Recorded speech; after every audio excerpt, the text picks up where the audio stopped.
Yeah. 10 years. That seems like a long time.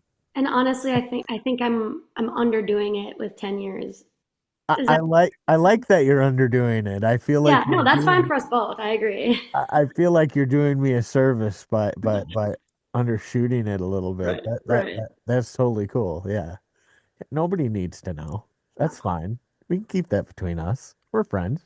yeah, yeah. Yeah. So, um, you want to hear the weirdest School of Rock thing I that do. I can think of in recent memory? Oh goodness, yeah, I do. Do you know what Taxi is? The service taxi.com? Mm-mm. Okay. Taxi.com is a service that provides opportunities for independent artists. You have to basically subscribe. It's a membership service, Hmm. and then you submit to these opportunities, and they're paid submissions. Hmm. Some people hate Taxi, okay, Okay. because of what it is.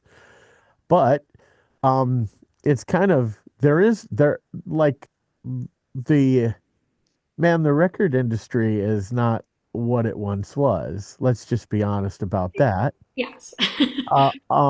And those sort of A&R types of things that used to exist, they hardly exist anymore.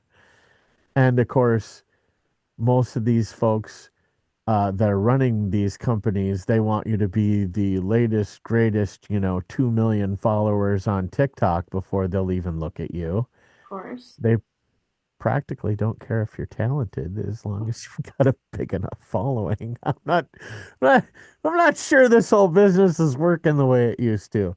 And No, maybe it never really worked the way I thought it did, because it's always kind of been sticking it to the artist one way or another. yeah.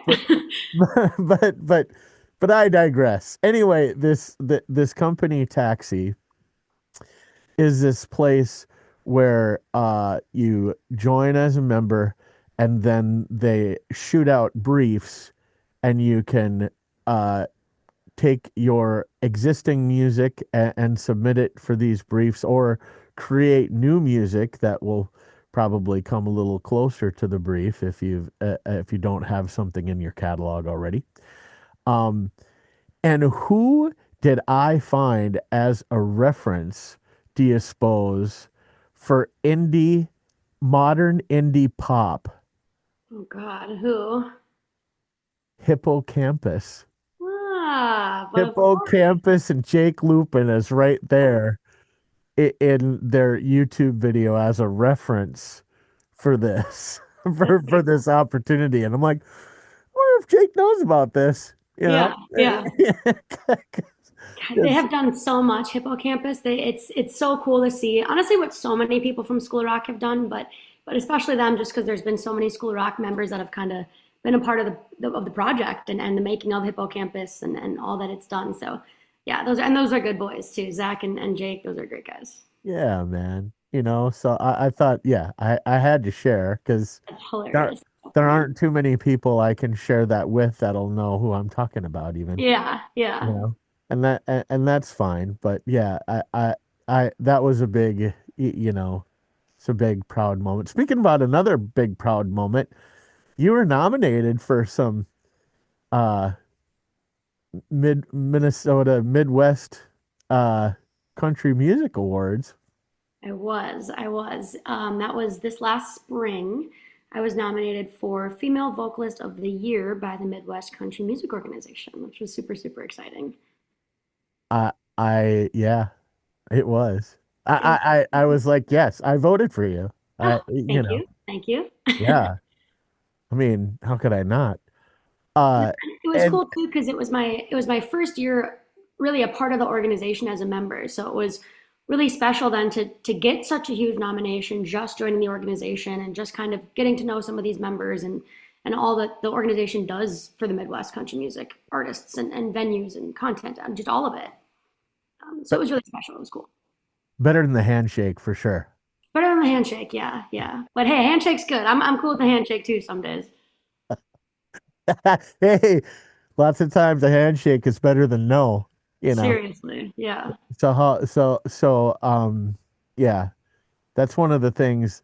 I mean, let's face it, if you're going to be in the biz at all and go after this thing that seems completely unattainable by, the majority of the population, you pretty much got to have a thick skin and be resilient to the word no. Oh Don't my you, gosh. don't you think? If I had a dollar for every time I heard no, I wouldn't even have to try and be a musician. I'd be so rich. Like, and that's part of it. And that's the beauty of it though. Like that's the fun of it is kind of turning that rejection and that no into a eventual yes in some other capacity of your career. You know, there's always a yes somewhere inside of a no. It's just a matter of kind of finding it. I like that. I like that. And the way I always thought about it too is no is just not right now. Hmm. Because those same people that tell you no, half the time, in my experience, at some point, I wore them down. I Hmm. turned around and said yes a few times, Yep. I mean, Yep. so just keep doing what you do. Yep. What is it? Redirection, not rejection. I think that's the line. I love that line. Yeah. So tell me about the Josie Awards. That just happened too. And weren't you nominated for some of that business? I was not. I have never done anything with the Josie Awards, but it was fun because being a Midwest CMO member, so many of Midwest CMO people came down for the Josie Awards, which was really cool. So I did like a songwriter round with a couple people and just saw some people that were in town and wrote and things like that. So that was pretty cool. That was a fun part of it for not even being in it. You know what I mean? I still kind of got to enjoy the fruits of the Josie Awards. Right on, right on. Yeah, I saw so many pictures of you involved mixed in with all of the other folks. Yeah. I thought you were I thought you were there for more than a hang. Not that No, that's a bad no. thing in any capacity, No, but no, not at yeah, all, not at all. Yeah, I honestly, I didn't submit anything this year, and I think next year I'm gonna kind of look a little more into it and stuff and see what I can do. right on, right on, Yeah, but it was still, like I said, a really, really fun hang, and yeah, we had some cool shows. I did some writers rounds with Levin Pagetown and Brad Morgan. right on. We did that down here in Nashville on Music Row, and then yeah, like I said, there was just tons of people down here. I know that Jake Nelson and Samantha Grimes and Chris Cruzy, they all kind of had a weekend down here too. I saw pictures of them down on Broadway, and yeah, so it was packed full of Midwest country music artists down here, which was fun to see. Right on. Very, very cool. Yeah, nice. So, what are the big plans up ahead? What Well, I'm down here in Nashville right yeah, now. I just I've been in the studio quite a bit. I've been writing a lot down here, especially down here. Um, so yeah, I'm just kind of in the motion of bringing that to life and what we've done in the writers' room into the studio and kind of I don't know turning these songs into something hopefully and definitely new music in 2026. I can't say too much more than that quite yet, but definitely new music in 26 I'm big for and um, yeah, a couple singles, maybe a bigger, better project. We'll see what happens, but it's been really fun. It's been cool to see how kind of the well-oiled machine of Nashville works and to jump into it and be a part of it and have some of these studio musicians on my tracks and to be in the Nashville studios and to work with Nashville songwriters and yeah, it's been really cool. I've been very fortunate to kind of have that experience down here and also have it in Minnesota to compare it to. So it's been fun. right, right on. Yeah. No, you're doing the right things. You're in the trenches. Try, You're working try. it out, Yeah. grinding, grinding, grinding. And that That's is what it is down here. It is, I mean, this city never sleeps. You know what I yeah, mean? It's crazy. And the level of talent here is unreal, and it really makes you work harder. I mean, how can you not? yeah. No, you know who Ryan Petter is? Hmm. Yeah. He his boy, his son, wants to do music and basically I mean he's got a very very famous dad to kind of help him and he's like, well, how are you going to do that? And he's like, because there's at least 20 people that I can throw a rock at from here that are better than you. And he's like, I'll have to outwork them, Mhm. you know? Yeah, I mean, yeah. And And sometimes, kind of like you mentioned earlier when we first were chatting, like it's a combination, a lethal combination of working hard and then having that social media following and then also having, the ticket sales and the in-person proof of fans and followers and a dedicated base of people who care about you and your music and what you have to say and a good networking circle. Like it's just is a combination of everything and making time for shows and waking up early and staying up late, whether that's to play or to write or to network or be at the hang and do none of it. Sometimes that's just as important. So for sure. it's hard down here. There's always going to be somebody who's doing exactly what you're doing and has the chance at doing it better. So it's kind of like how are you going to be that person? Right. Right. Well, and the whole typography or geography of music has changed so much too via the internet and Zoom and lots of other tools like this where uh, I'm writing with a guy from Russia uh, this week. You know, it's international at this point. I mean, you can have you can have songwriting sessions from your very own home with some of the people that you probably wouldn't get a chance to meet otherwise.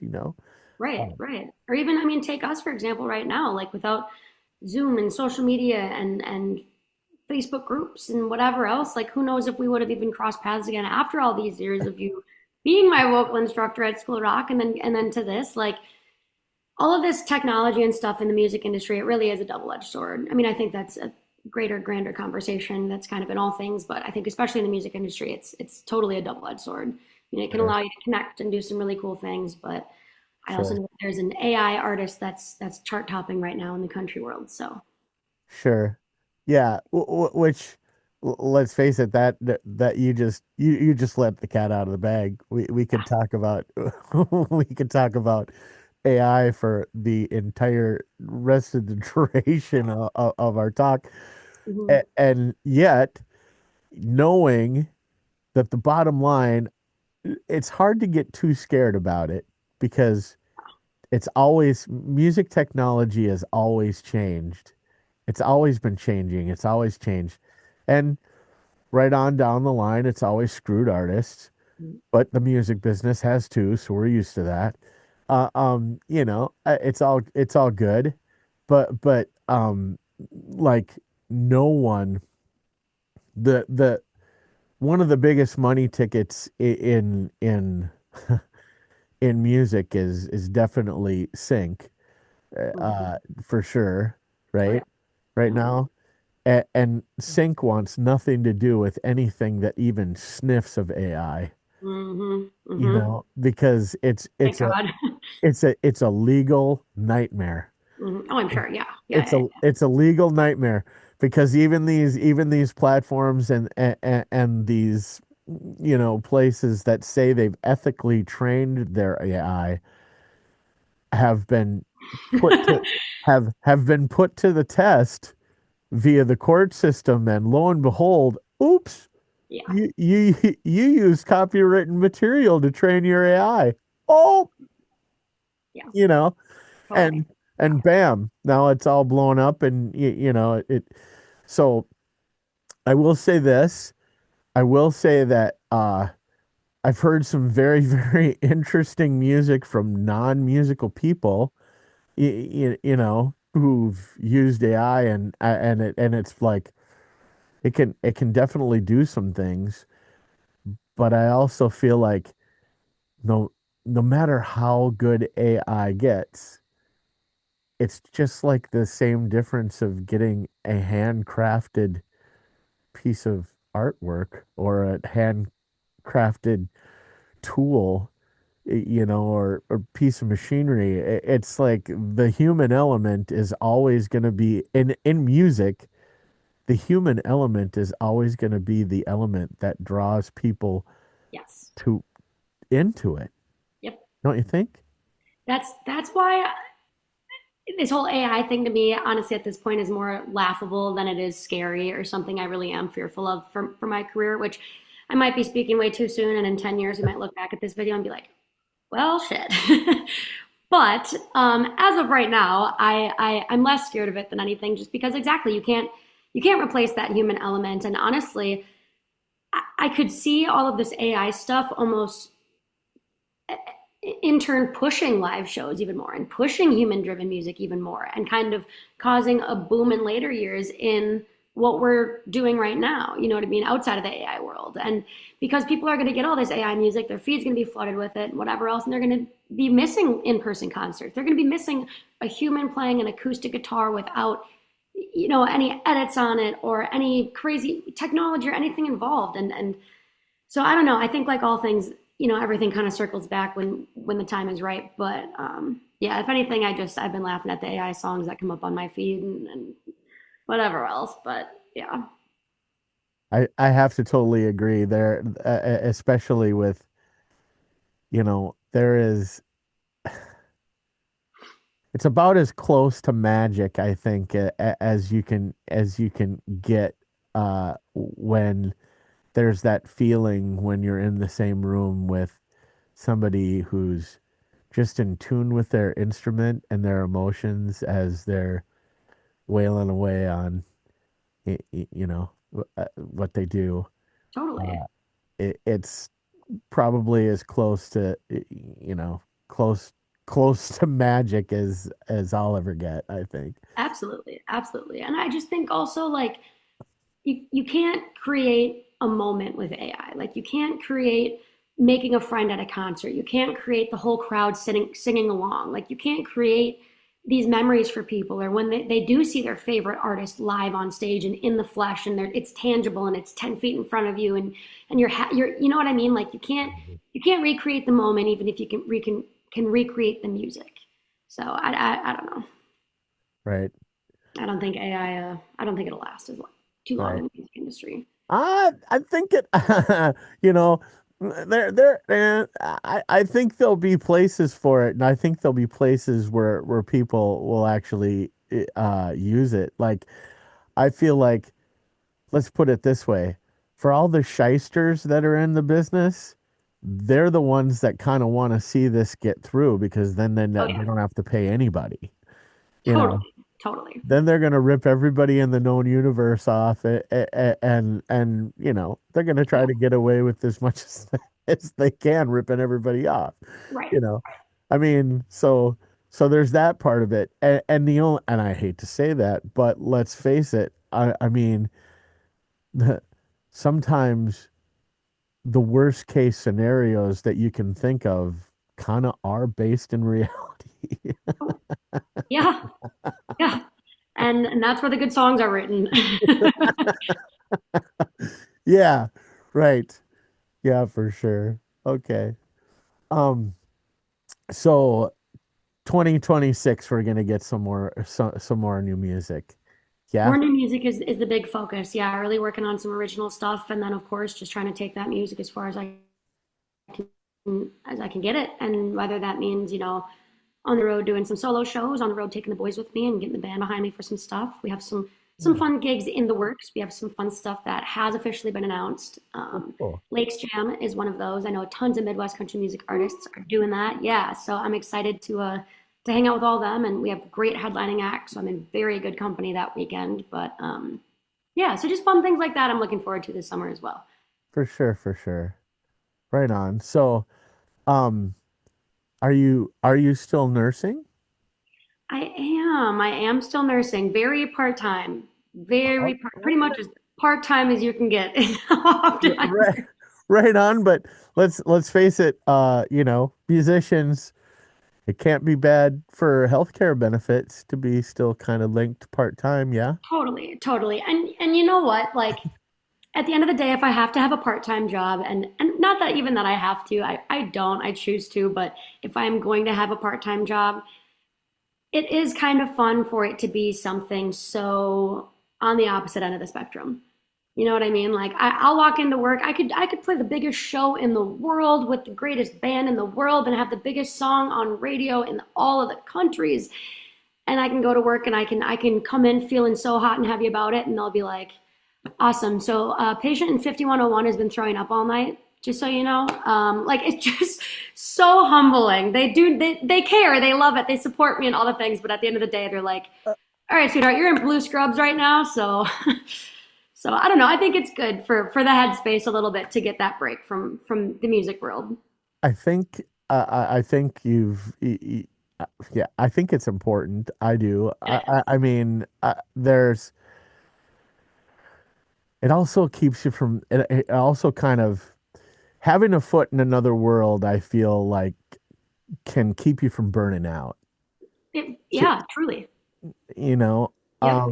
I feel like if you're left to your own devices and all you do is grind, grind, grind, grind, grind, grind, grind, grind, grind, Hmm. with nothing in between to break that up, that can be a lot. Yeah, and I will be so honest with you. I don't think I have hobbies. I don't think I have those. I think like do musicians have hobbies? Let's be so honest right now. Do we? Do we do anything outside of our jobs? I don't think so. So if I'm a workaholic and that's my hobby. I love to work, I love to play, I love to just any and all things music and work on it and whatever that means. And yeah, it is good to take that break, but I'm not someone who can take a break doing something else. I'm not gonna, go to the sporting event. I'm not gonna go fishing. I'm not gonna, you know what I mean? I'm gonna go to work somewhere else then. So I'm gonna do it outside of the music world for a hot second here. And it also is kind of nice to do something a little part time, whether or not it is once a month doesn't matter. But it is fun to Right. go and feel like I really am kind of making a difference and helping and I don't know, nursing is really important and it's a special job in and of itself. And it's cool that I get to take part in that world, even if it is just once a month. I think you have a very, very secure, mature head on your shoulders for your Thank age, you. young Thank lady, is you. what I think. You know, um, because I can recall, you know, a much a much younger period in my days when I Yep. was doing the exact thing that I just said. You know, with Yep. nothing left of my own devices, I'm running five different music projects and Hmm. trying to teach on the side and and everything else and it's music, music, music, grind, grind, grind, grind, grind. And I feel like, yeah, if you don't take a little time for yourself to feel some of your humanity, Hmm. Hmm. I feel like you can just get lost in that. Yeah. And that's not really it's not really directional. It's No. not necessarily the most constructive focus thing that can happen in one's life, Right. you Right. know. So And so it that's is nice, awesome. to when you feel like you are kind of getting burnt out, I can be like, you know what? I'm gonna take a step back here. I'm gonna not play some shows for a weekend, not write, not do anything like that. Maybe I'll pick up a nursing shift and I'll just kind of live in that world for a second. And then sometimes I come back and it's like, I needed that because now I need to go write. Now I need to get in the studio. Now I have 15 ideas I thought of at 4 a.m. in the middle of my shift. You know what I mean? I do. I don't know. And I just think my mom called me the other day, and not even the other day, a couple months ago, but and she's the one who definitely wanted me to go get a college degree and pushed for me to do that. Because there was also a time in my younger days when I didn't want to, and I didn't see the point in it. Yeah, whatever. Wanted to do the music thing full time and that only, and just go be famous at 17, because that's just how easy it is. And I, she called me a couple months back and was like, "Hey, I just want you to know that if you are in a place where you don't feel like you need to be a nurse anymore, you don't need to be a nurse anymore just for me. Like you did the thing I needed you to do, which was get the degree. And as long as you have that, I'm cool with it. And if your music is doing well enough where you don't have to do this anymore, don't." And I kind of was like, honestly, mom, I don't have to, but I kind of think I want to once a month. Why not? You know? And so it's just funny to kind of see how those tables have turned. And I also think I was very resentful at the idea of going and getting a degree and doing something outside of music because I mean, I kind of took it, of course, when I'm younger and 16 and having talks about college with my mom and versus being a rock star. I very much so took her wanting me to get a degree as her not believing in my music. Right. And to be honest, I mean, looking back, even 10 years later in hindsight, like she wanted me to get a degree because she believed in my music. Right. And it's so cool now to look back and have her call me after all these years of pushing a degree on me to tell me if I want to kick my day job to the can, I can. And that, yeah, if I don't want to do this anymore, I don't have to. But she's saying all that because she believes in me. And it did pay off to do all of that and to see that belief come full circle. So yeah, it's been cool. The nursing gig has been really a journey in and of itself. Yeah, right on. That's very, very fantastic. That's it kind of mirrors my story, to be honest with you, a little bit in the Yeah. sense that I too, as a much younger man, you know, my my mother cried when I went on my first tour, Mhm. because I left high school to do it. Yeah. Yep. You know, but when that band blew up almost exactly a year to the date, later, I went back and finished high school, and that that made mom pretty happy Yeah. Totally. because Totally. in her uh she came from a big farm family, so there were 16 kids in mom's family besides Oh my herself. goodness. Holy Yeah, so smokes. and hardly any of them graduated. So it was a Oh, it's super really important to her then. Yeah. So it was really, really big for her. Yeah. And the thing about it is then going back to school, I also got to do the college enrollment options plan, and kind of take Hmm. some college creds in that last half a year of school and whatnot too. So it really was the best thing for me. Now, you know, I don't know that, beyond that, I did a little trade school, but other than that, like you said before, when you're a musician and you're pretty kind of dedicated to that thing, do you really have a hobby? Do you really do anything else? I mean, no, kind of like it's kind of all consuming. And if anything, this day and age has even made it more so because Totally.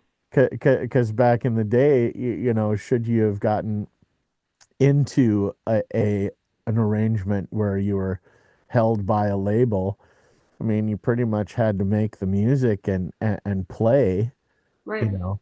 But a lot of these other things that we're now consumed being independent artists and doing, somebody else was doing for us. Yep. And mm, that's nice, if you can get that.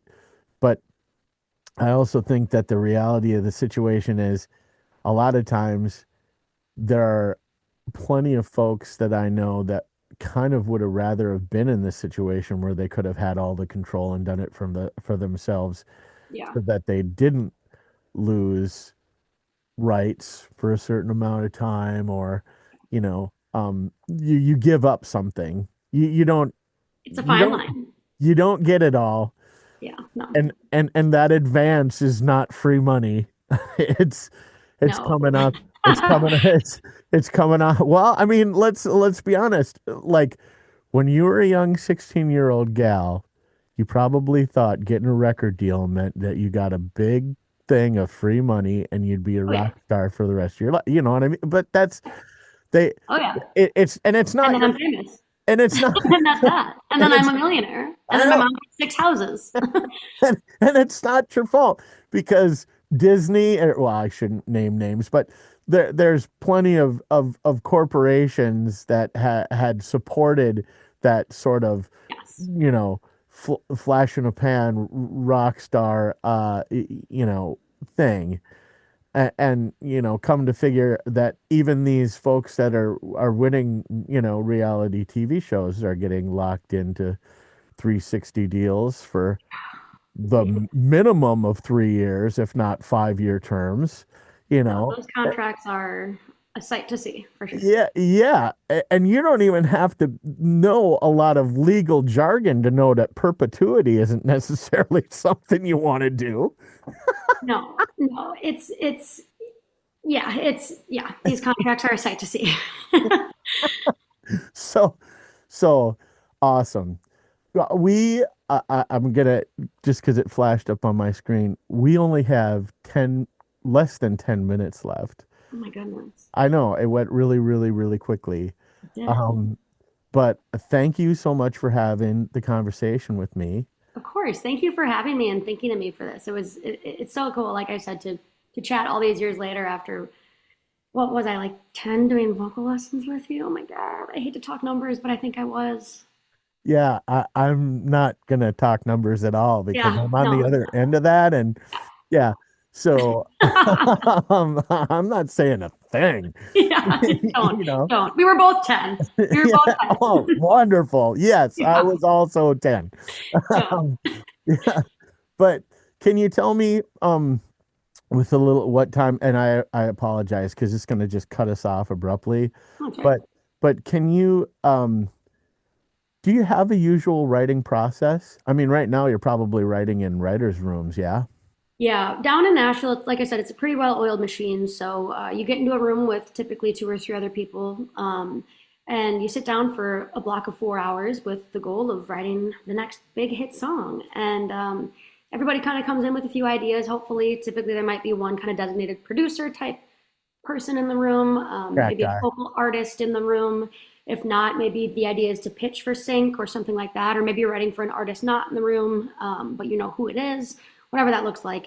And yeah, then you try and whip something up in a few hours, and hopefully I'll end up loving it, and someone cuts it, and it does all the cool things you hope a song does. Um, so that's been honestly what most of my days consist of down here is doing that for a few hours and then maybe going out and playing a show or band rehearsals or network it, whatever that looks like, meetings, blah, blah, blah. But Are you taking some time to do some solo writing too? oh, yeah, no, I think solo writing is super important. I mean, I think it's just important too to go into a room with whether it's a word you're obsessed with right now or an idea or even a verse, a chorus, whatever that melody, anything. I just think it pays to be prepared. And I think people remember that when you walk into a room versus when you walk in and you're kind of like, oh, what Um, do you guys got for ideas? no, no, I love that. And you were even when you were 10, you were a super hard worker, you Thank know. you. Thank you. And I'm just saying that, I mean, sometimes kids lack focus Yeah. at such a young age. So I can, you know, you built on a very, very strong foundation. So it's good to Thank hear. you. I appreciate that. Yeah, absolutely. Absolutely. Yeah. And solo writing is, I love that you're coming to these, uh, hit the nail right on, ting, coming into these rooms where you're prepared for something, Mhm. you've got, and even if every idea that you throw out, none of them get used, It's you'll fine. still probably, yeah, right. It's about what's right for and you learn those things, right? In the writer's room, you learn that it's about the song. You don't have to champion your ideas. And the people that are in there in those rooms with you are going to remember, oh yeah, she's the one who always comes in and has some stuff to throw around, too. Totally. So And, Nashville is a big city in a small town. Everybody knows everybody, and word gets yeah, around very quickly, whether that's a good word or a bad word. And I think yeah, it's important to, really try and make that good first impression and first every impression, let's be yeah, honest. And, yeah, and yeah, really go into all these rooms with your best foot forward because if you don't, the town will find out and you'll lose work very quickly. And yeah, that dream will become and stay a dream very quickly. yeah, yeah, yeah. That's not what you want No, for sure. Yeah, right on. No, that very, very, very, very cool. So, and you're still playing guitar, which is of course. wonderful. Of course, yeah, tons of guitar. Still when I get a chance, sometimes downtown, if I'm playing a cover gig or something, I'll maybe hop behind the drums and have my drummer come and sing, or whatever. We Yeah, switch up instruments. Oh yeah, we switch up instruments and stuff. It's kind of a fun little bit downtown. I But yeah, love I that. try and play what I can when I can, where I can. It's hard to have a drum set in a one bedroom apartment, but if I could, I would. Yeah, right on. No, I thank God for programming because, I mean, me behind the kid is not necessarily the best. Fair enough. Hey, fair enough. Fair Yeah, enough. I can program them like I'm good, but I can program them better than I can sit behind them and play them. See, I'm the opposite. I'll walk into the studio and be like, I can play whatever, but just don't give me a keyboard and a mouse. Do not do that. Well, that I guess that yeah, that It's says important some to know your things. role. Yeah, yeah, it says some things. Yeah, and yeah, when you know what you can do, then right, you can skip the rest. Exactly. Very cool. Very, very cool. Well, are you coming back to Minnesota? Not probably not during the winter. Why would you come back during the winter other than No. Christmas or something? Right? Do Yeah, you come I'm back and coming visit? back real quick for the holidays, and I'm getting right back to Nashville. Yeah, yeah. But come springtime, you'll see me. You'll see me Yeah, in the yeah, spring and yeah, summer. Yeah. yeah. Hey, I get it. Like that shan't be named happened just the other day here. You know what? It happened here too, and the What? city shut down. It was 39 degrees with a few flakes, and everything was canceled. Writers' rounds and writing sessions, studio sessions, shows, everything. Wow. It, Wow. it's a different life down here. It's a Okay. different life down here. Okay, I hear that. I hear you, Yeah. Nashville. When I was down in Texas, that happened, but I get it. It was like freezing rain, and they have some of these great big overpasses that seem to do this almost 90 degrees up kind of vibe in some of them. Yeah. So there were literally people, because it was freezing rain, that hadn't made it to the apex of one of these and sliding all the way down into traffic that did not take the Ugh. the the the leap, you know. Yeah, not good. Yeah, I mean, situations like that, I understand. I understand that. Yeah, that's a tough one, you know. And down here, they don't have, some of the staff, the equipment, the materials we have to keep Minnesota winters a safe Minnesota winter. So I understand a little bit of a freak out down here, but man, the way it snows down here, it's gone in a few hours. So I don't know what we're all so worried about. And I get it too. I get it too. It's like, don't take the overpasses. I took all the frontage roads, you know. I'm like, Yep, I ain't driving up that thing. yep, I've done this exactly. before. I took all the frontage roads, made it all the way from Austin back to Bastrop, no problem, because all the frontage roads they connected back up, and you just had to zigzag around a little bit. So are you in the Twin Cities now? Oh yeah, yeah, yeah. Well, not I shouldn't say I'm not in the Twin Cities anymore. That's actually why I kind of started doing these Zooms is because I'm like two and a half. I'm between Litchfield and Wilmer. I'm in Grove Okay. City, which is this tiny, no horse town. It Mhm. doesn't even have half a horse. It's no horse. Fair enough. Um, Fair enough. and and they shut. I'm still on Highway 12, which I was when I was in Delano too, on Highway There you 12, go. right? A little bit of home to take with you there. Right, right, a little bit. But in this part of the universe, when it snows or whatever, they just shut down the highway. Yeah. It's like, no, we'll get to it tomorrow. Stay in. Yeah. Yeah, Yeah. you Yeah. know, it's what it is. It's all good. Thank you again. We have less than a minute. So thank you again for joining me. I will, if it's okay with you, I'd like to put this on my YouTube channel, and Please do. Yes. Please, and, please, please. and we'll be sharing this with the public Midwest CMO group and the members as well. Um, Sweet. Folks that haven't gotten a chance to meet you yet. It was absolutely a pleasure to meet up again. Yeah. Same to Just you, Mark. I hope I see you soon yeah, in the flesh at a show or something, huh? you will. I'll when I can. It probably, I guess, won't be until spring or summer. Probably not unless you want to head down south. Come pay me a visit down here. I'm not going anywhere. Well, it was good to see you, Mark. It's pretty Thank you warm again and for having cozy me. here in the studio. Hey, I hear you.